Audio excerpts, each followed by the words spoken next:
What's going on, y'all? I'm back again with another video. This one is pretty much my evolution predictions and what's really gonna happen on Raw now with the whole Universal title picture. So yeah, first off, I want to start off by thanking everybody who clicked on the video to watch it. I appreciate it. Um, I'm actually in the laundromat right now, so I ain't trying to make too much noise. Not that that makes a difference, but consideration. So right now, let's just get started. From what is reported right now, for a 3 hour show, they only got 5 matches scheduled on the card, and that is disgraceful for a pay per view that's been hyped since roughly May or so, and then wasn't announced in terms of having matches on the card until August after during SummerSlam. 5 matches for a 3 hour card. That's not right. That's not right. And then you don't even have a proper build to the pay per view that's supposed to be so historic, but it's just pretty much like a PR stunt. I hate people. I really hate people. But this is what happens when you're in public and you got to deal with things like that. So yeah, first match that is from what I'm first match that I'm gonna cover. Well, make my predictions on this last woman standing match for the SmackDown Women's Championship. Obviously, we all know it's Becky Lynch versus Charlotte, and how that storyline is spilling over.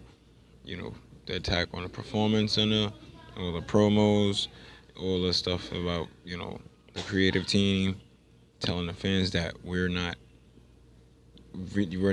paying attention to the story right because we don't want to cheer for Charlotte because we're tired of seeing Charlotte always getting thrown in the title pictures, as opposed to Becky Lynch, who scratched and clawed her way up to where she's gotten now.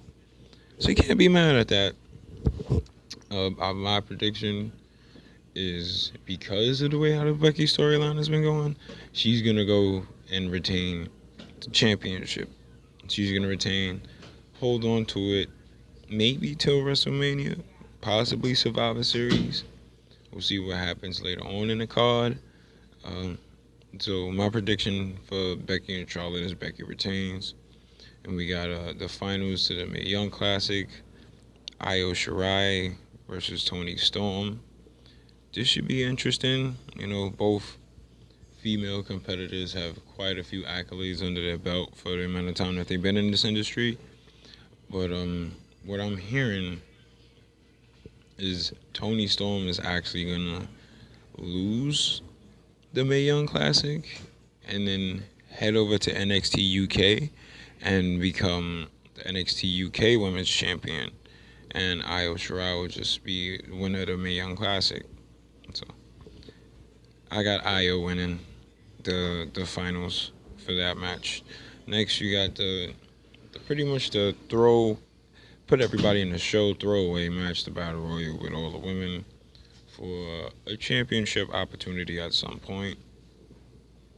You got Tori Wilson, Tamina, Dana Brooke, Carmella, Asuka, Nia Jax, Absolution, the Riot Squad, maybe a few possible others.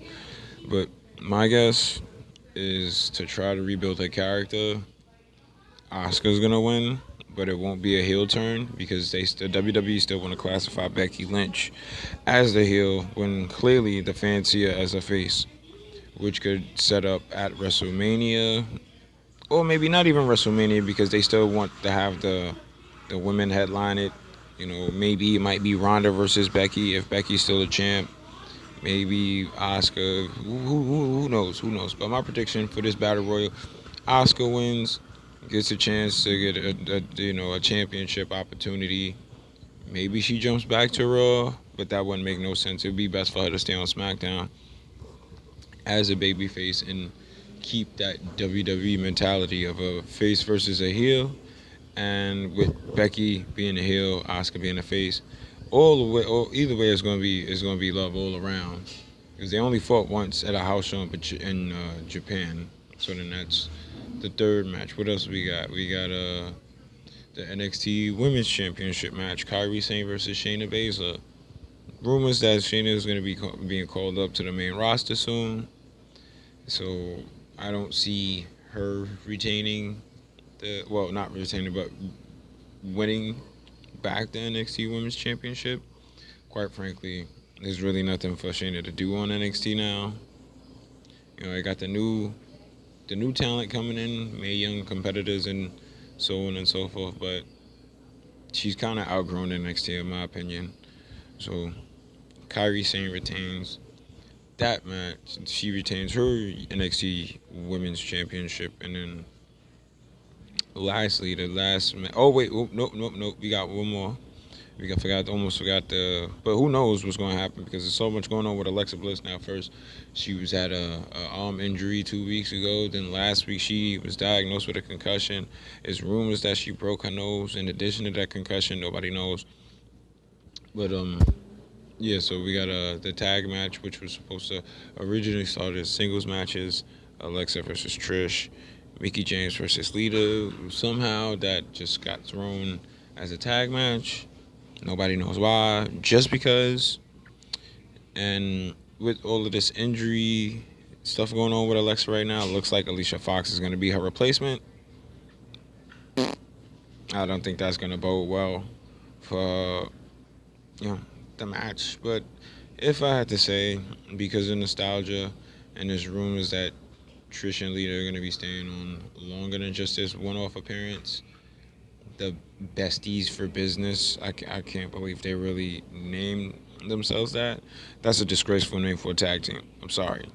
But yeah, Trish and Lita will probably more than end up winning this match and maybe might continue a feud to Survivor Series. So yeah, Trish and Lita win that match. Then lastly, we got the main event of the evening, which is Ronda Rousey versus Nikki Bella for the Raw Women's Championship. Obviously, everybody knows Ronda's winning. So Ronda, the only way I could see if it's a swerve happening is if somehow Brie interferes on behalf of her sister to help her gain the championship, which would destroy all of Ronda's credibility and make absolutely no sense. So yeah, those are my predictions for Evolution. Now, in regards to what's going on Raw, it was just announced earlier that at a future live event on December 26th at Madison Square Garden, there's gonna be a cage match between Seth Rollins and Dean Ambrose. Now, what's going on at Crown Jewel coming up? Roman has vacated his championship because he got to fight cancer. So now it's a vacant match between Braun Strowman and Brock Lesnar for the Universal Championship. These are my thoughts. Strowman may win just to be a transitional champion. If there is no winner, McIntyre is going to come in and interfere in the match, setting up a program between Strowman and McIntyre. Lesnar, nobody cares. Nobody wants to see him. And it would just be a transitional point until maybe Survivor Series or so, where I believe Seth Rollins will become Universal Champion and become the face of the company. He has an established track record. He's had a better title run than when Dean Ambrose was champion, and he's a Triple H guy. We know how Triple H feels about his dudes. And it would make the most sense, especially with continuing off of all the momentum from what Roman has had, even before his announcement about cancer. Rollins would seem the best suitable replacement, and then after Seth Rollins would be champion, then Drew McIntyre would be champ. That's just my thought. Raw wants a top babyface champ. With Roman being out, Rollins would be the next best thing, especially with Dean turning heel. Then McIntyre being heel, Strowman being a face. As much as everybody wants to see him as champion, he is still green, but he is super over. So that's why everybody want to see him with the belt, because he's over.